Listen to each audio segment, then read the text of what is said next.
ఒక 4 నెలలు ఫుల్గా తిన్నాను. ఉమ్, నైట్ టైం ఐస్ క్రీమ్లు కానివ్వండి, నా స్వీట్లు ఉమ్. ఎవ్రీడే స్వీట్లు హాఫ్ కేజీ తినేవాడిని. స్వీట్ పిచ్చా అన్న మీకు? స్వీట్ అంటే స్వీట్ క్రేవింగ్స్ ఉండేది, బట్ ఆ టైంలో మాత్రం హాఫ్ కేజీ తినేవాడిని. అమ్మా. నైట్ మాత్రం నైట్ హాఫ్ కేజీ. అలాగే ఐస్ క్రీమ్ తిన్నప్పుడు ఏం చేసేవాడిని అంటే 750 ml, అంటే దాదాపుగా పావు లీటర్, అంటే అంతే, లేదు, కేజీకి తక్కువ. పావు కేజీ తక్కువ తక్కువ. అలా తినేవాడిని. ఉమ్. దాంతో ఏమైపోయానంటే 4 నెలలు 5 నెలల స్పాన్లోనే బాగా లావ్ అయిపోయాను.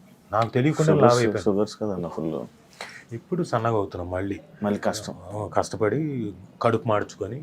కానీ అలా అని చెప్పేసి రుచుల్ని మిస్ అవ్వట్లేదు. ఆ రుచుల్ని ఎంజాయ్ చేస్తూనే ఎంత కొంచెం ఎంజాయ్ చేస్తూనే అలా కోట శ్రీనివాసరావు గారు లాగా కోడి ఎక్కడ పెట్టుకొని అట్లా కొంచెం దాన్ని ఆ రుచిని మళ్ళీ ఆస్వాదిస్తూ తింటున్నా.